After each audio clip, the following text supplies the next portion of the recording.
All right, we are on our final section here. I want to talk a bit about the mix and a bit about the master. Now, this is not going to be super in-depth, but it'll be somewhat in-depth here. So mixing is interesting because a lot of it occurs kind of as I go. As I'm building a track, I'm mixing it and I'm making tweaks to its tone to shape it and make sure everything's fitting well together as I'm going. And then I'll do some final tweaks at the end. But really, once I've got a track arranged and kind of all sitting nicely, it's mostly mixed and mostly mastered already. And some people, that doesn't work. Other people, it does. Some people just need that ability to resist constantly tweaking stuff so they can go and just do all of that at the end. Other people like me prefer to do it as I go. I find that a little easier and a little more intuitive, but that really depends on your working style. I recommend trying both and seeing what's more natural for you, what makes more sense for you. So for me, a lot of the mixing also comes down to how I layer and how I shape those sounds. So, for instance, I knew that I needed a pluck that would have a nice attack, that would fill out some mid-range, so I accomplished that through the layering.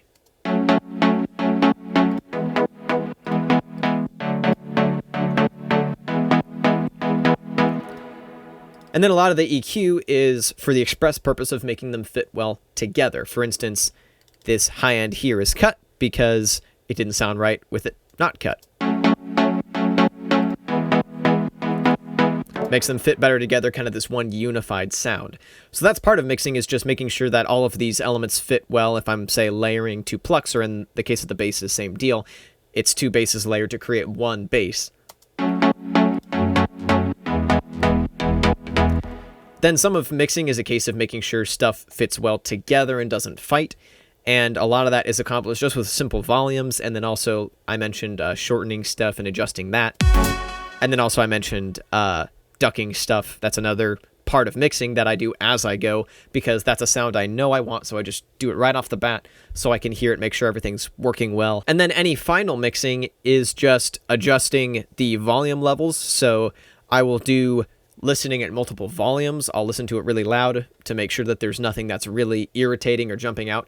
And then I'll listen to it really quiet, because if something's quiet, you can hear it a little more balanced. And so I'll make sure that there's nothing that's just sticking out ridiculously louder than anything else, that nothing sounds just completely unbalanced and out of whack. And then also in those things of doing listening loud, medium, and quiet, I will also adjust EQs. If something pops out at me when it's loud, if there's something that's harsh, if there's something that's way too bassy, I'll go in and make adjustments. So for instance, when mixing this song, I did a lot of adjustments to the upper mids to make sure that there was nothing too harsh, but also boosting upper mids to bring out some more clarity. Got rid of a lot of lower mids, because this track is started off very low mids heavy, especially in these plucks. And while some low mids are good because they offer fullness, I had just too much. It was creating all this kind of mud, all this lack of clarity that I really didn't need and wouldn't translate well onto other systems.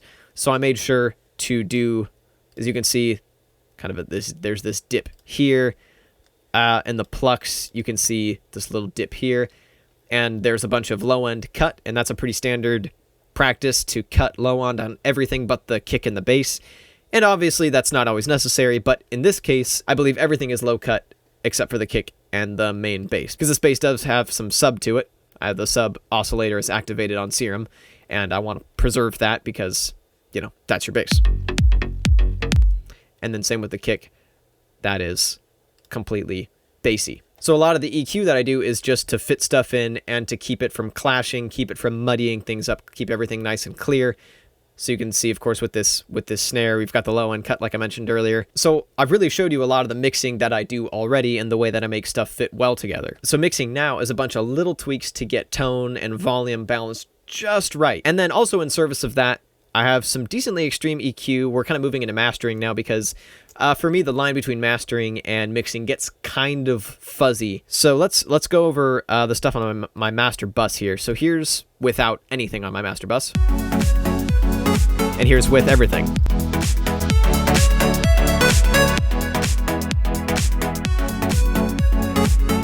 That's a decently extreme difference, and some audio engineers are probably going to get pretty mad at me for this, but I've got some decently extreme processing, and I'll explain why that is. So let's start off with OTT. This is a free plugin from X4 Records. This is a multi-band compressor, and here I have it pretty subtle. It's only at a depth, aka mix, of only 17%. So here's without, and then I'll add it.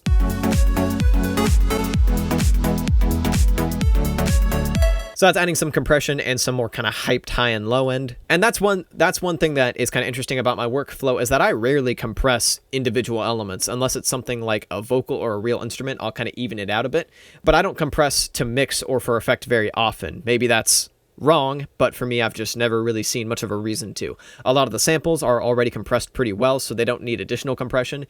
Do it by ear, obviously. Don't not compress something because it's already been compressed if it needs more compression, and don't compress something just because you feel like you're supposed to. If it sounds good, use it. If it doesn't, don't. Use your ears. But in this case, most of the compression that I do tends to happen on the master. So yeah, we got OTT offering a bit of compression. You hear that brings a little bit of loudness as well.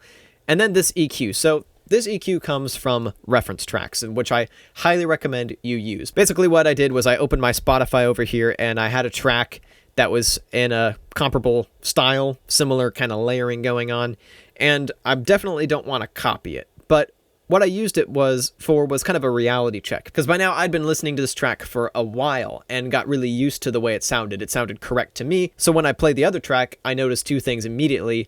Holy crap, my track has way too much low end overall. It wasn't one element that was out of balance, it was that the entire track had way too much low end. Hence, this cut right here, and removing a tiny bit of the sub. And then the biggest thing I noticed was that my track was woefully lacking in upper mids, as you can see here by this 4.5 decibel boost here. Like if I take this off, you hear an immediate difference, and that sounds a little weird when compared to itself. When you just remove that and add it, that's a big difference, and that sounds weird. But when comparing this track to my reference track, it made this track sound a lot more normal, a lot more correct. And then also there's a little bit of a cut in the high end. So once again, if I take this off,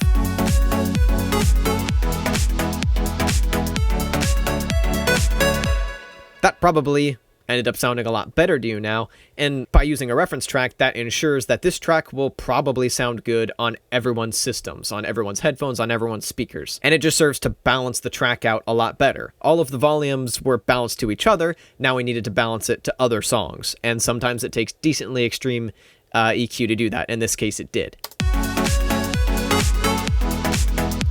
So now we've got the EQ, everything is sounding comparable. This would fit in well with other progressive house tracks, and so I can finally add my limiter, and this is to maximize the loudness. This is Loud Max. This is a free limiter plugin, and I like it. It's pretty good. So without...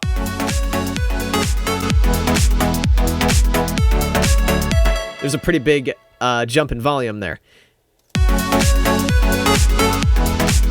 And that's about as far as I could push it. If I pushed it any further, you start getting artifacts, basically unwanted additional effects that typically sound pretty bad. So if I push this further, you don't really get much loudness out of it, or much additional loudness out of it. There's this diminishing return happening because it's just squashing it to all hell and back.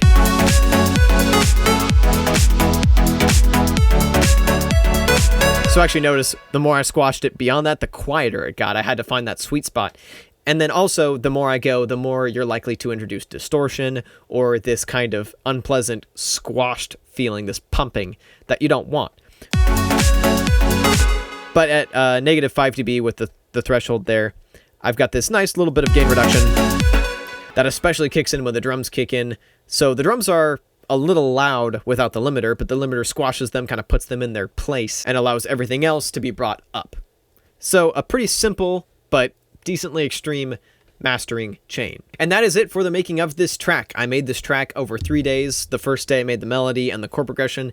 The second day I did all the layering and some of the arrangement. Then the third day I did the arrangement and the final mix and master. Then after that I let it sit for a day, didn't touch it, didn't listen to it, then came back to it to make any final tweaks that jumped out at me. And when finishing up this track, I definitely used the 3 times rule, which is essentially, if I can listen to this track 3 times without wanting to change anything, it's good to go, it's done. However, if I listen to it all the way through and by the end I'm like, I kind of need to tweak this, I need to fix this, this is kind of a little out of whack, All right, it's not done yet. I'll go make those tweaks and then do it again. And once I'm able to successfully listen to the track 3 full times without wanting to tweak anything, I can assume it's done and rendered it out and went ahead and made this video. So that is it. Hopefully this has been helpful for you. Hopefully this can give you some techniques that you can apply to your own tracks. If you liked this song and you liked this video, I would encourage you to follow me on my social media platforms if you are not already, especially YouTube and Twitter. That's youtube.com/Gabe Miller Music and twitter.com/Gabe Miller Music. I do lots more music and lots more educational content there, so be sure to be following me on those platforms if that sounds like something you'd be interested in. So hopefully I'll see you guys around. Thank you so much for watching. Peace!